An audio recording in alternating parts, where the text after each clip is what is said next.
From the Renaissance to the present day, women have taken their rightful place as the flower and ornament of the human race. To the amazing range of their physical beauty and grace, women have added those spiritual qualities we have all come to know and revere. Gaiety, affection, daring, modesty, intelligence, and the ability to use their intelligence to further enhance their beauty, making them the supreme object of man's admiration, of man's esteem. Ah, woman, in what climates and geographies has your beauty bloomed? The delicate caress of your hands made benedictions. Ah, men make me tired. They never give women credit for any common sense at all. Women may be flowers and ornaments, all right, but they're a whole lot more than that these days, believe me. Why, look at Beth Clark. I've known her since we went to high school together. To look at Beth, you'd think she was just another of those famous butterflies. But she joined up with the Canadian Women's Army Corps not long after it was formed.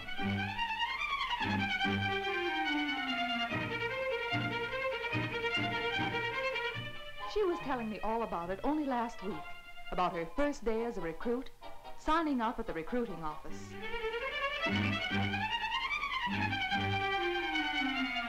Being sworn in, a pretty solemn occasion.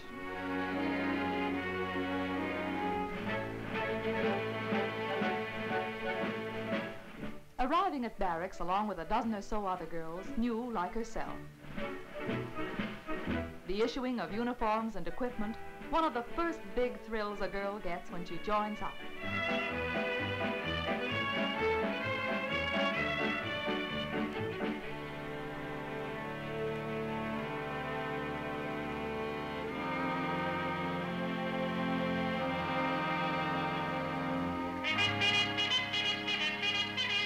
There was her first day at training center, a mass of crowded impressions. Reveille at 6 a.m., the momentary shock of waking up and finding herself in a strange bed in a strange room. The girls joking and skylarking in their high spirits.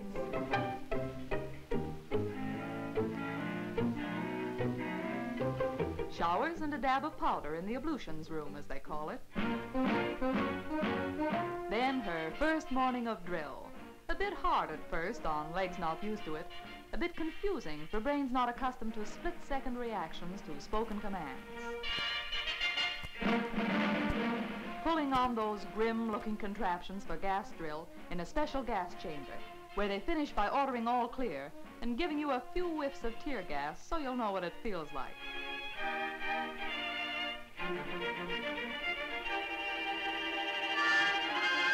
Well, every girl likes to have a good cry now and again anyway.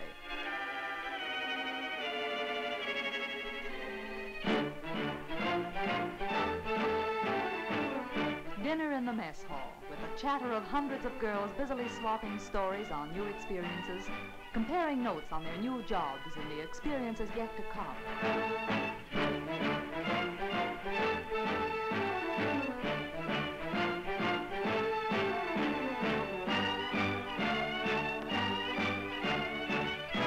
Medical examination and visit to the dentist. You've got to be right as well as look right in the forces. It's part of your duty to be healthy.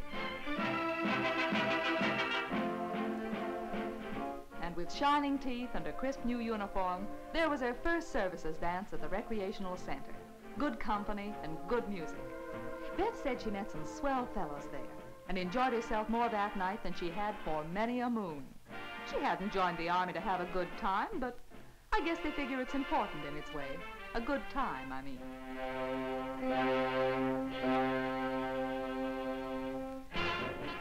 After the usual 4 weeks basic training, Beth found herself taking a motor transport driver's course. She'd driven her own car for years and soon picked up the secrets of that jitterbug of the transport world, the Jeep.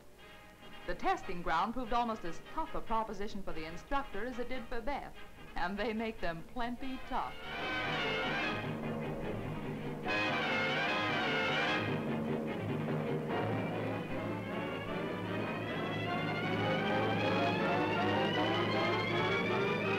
But hills, holes, and water to the contrary, they both came through smiling.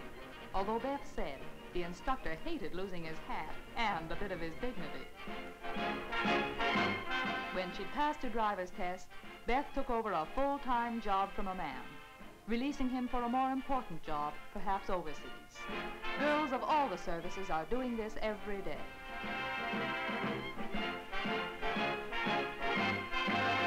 Now a fully fledged CWAC, Beth sees the old roads from a new viewpoint, that of a young woman with a purpose. Then there was Sophie Miller, a girl who used to work in a department store in town. I met her at the Y. Sophie, like Beth, joined the CWAC without any exact idea of what she'd like to do. In the M test, or aptitude test, given all women joining the services, it was found that she was best suited for work requiring technical skill. And Sophie became a wireless technician, working on walkie-talkie radio sets, which are the nerves of the modern army in the field of action.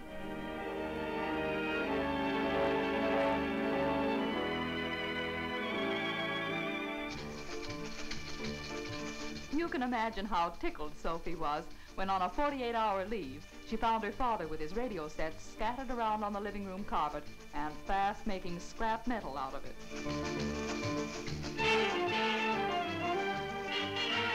Him and his hammer.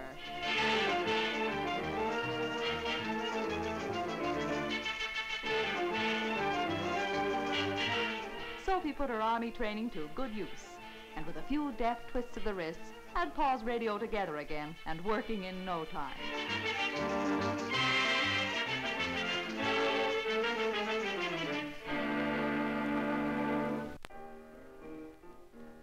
Yes, the more I think about it, the more I'm dead sure that all this talk about women being merely beautiful and little else is just a lot of bunk. Just give us a job and we'll go right to it. Another of my friends, Dorothy Brent, used to be quite an amateur photographer. Spent most of her holidays snapping pictures. She even got some into exhibitions and won a prize or two.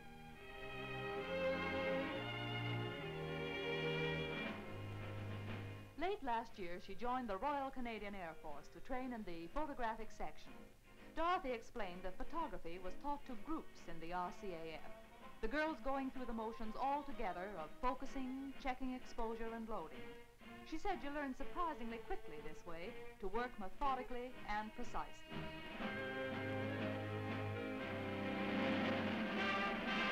And then the great day arrived, her first assignment, getting shots of the arrival of a squadron of the Royal Dutch Air Force. Prince Bernhard was one of the pilots. What should she say to him if he wouldn't keep still? Princess Juliana was there also to meet her husband. That'd make a good shot. Watch that focus, and the names of persons photographed must not be forgotten.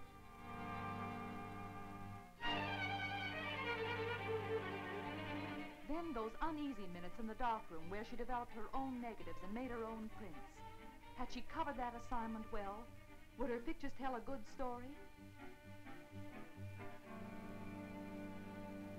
Yes, they were okay, and Bill McNaughton was mighty proud of his pupil. 2 months ago, Bill was posted overseas, and who do you think stepped into his place? None other than Dorothy Brent, ex-amateur photographer.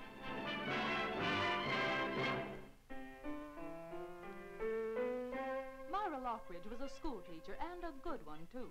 But Myra felt she could do a better job during the war in one of the services, and she joined the RCAF. One day a school teacher, the next a pupil. Or that's how it seemed to Myra when she entered a class for aircraft recognition. Then a teacher again, although this time she had bigger boys to teach.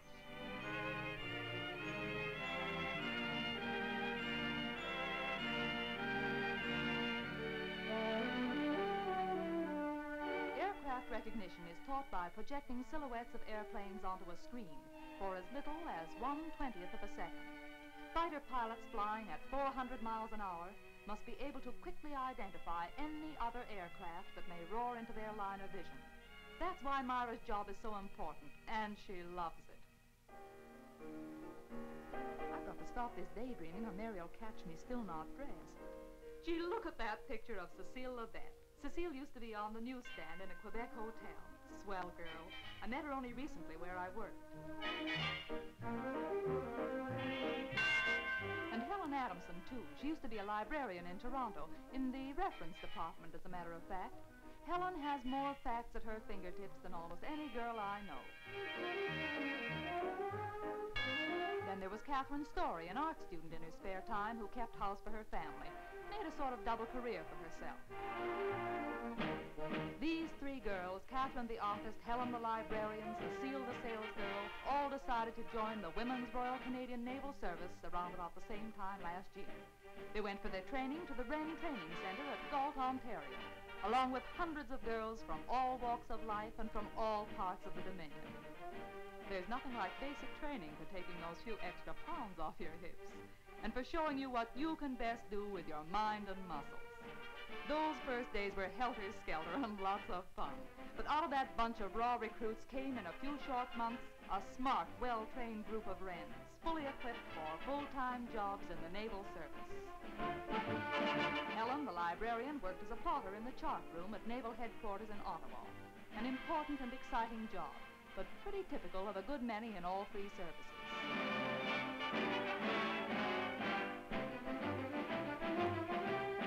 Catherine, the artist, using her previous training, has a commission. She works as a draftsman on mechanical drawings.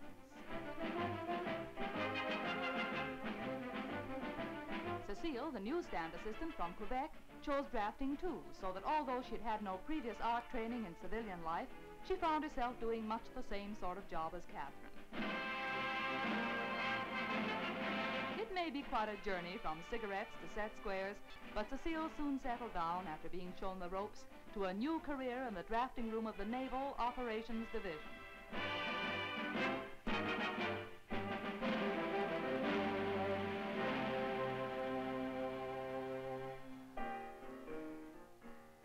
There now, I'm just about ready, and about time, too.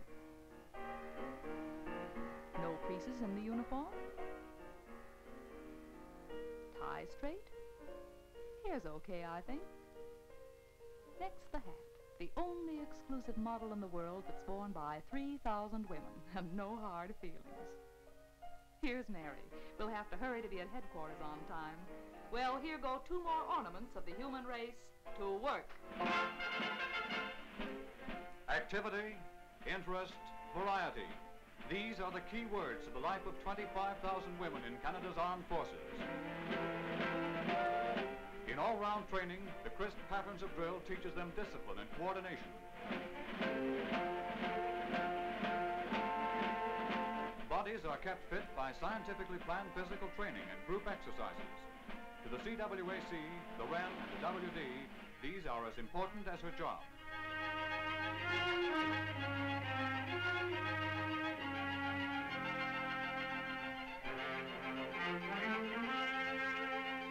Sports, too, play a big part in the training of all three services. Almost any sport she played in civilian life, a girl may follow up when she's in uniform.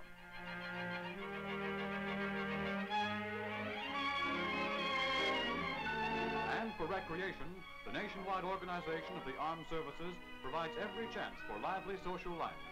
The spare time of our women is well provided for, and they make good use of it.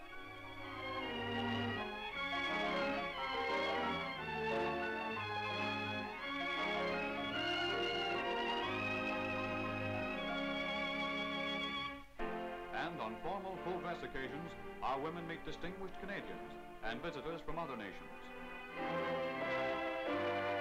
Almost any Sunday, you'll see girls of the three services on their way to church. And in the training centers, the simple dignity of church parade every Sunday is a regular part of service life.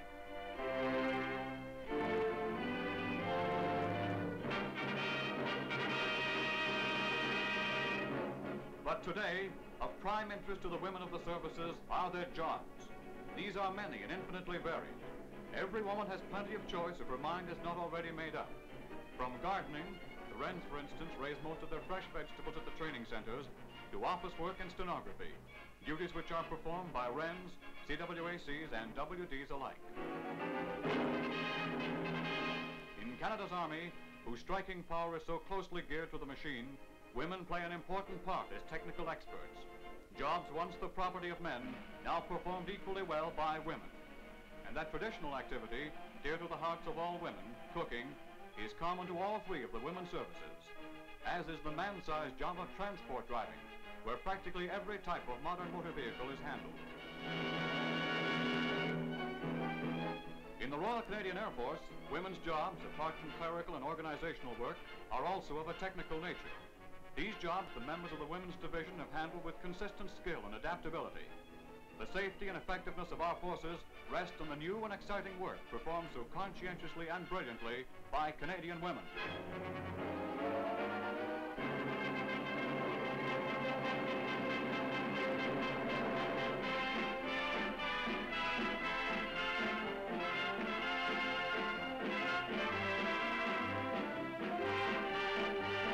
Today, with victory for the United Nations almost within sight, with a great upsurge of confidence as our armed forces strike at the crumbling Nazi wall encircling Europe, our women are marching shoulder to shoulder with their brothers in arms.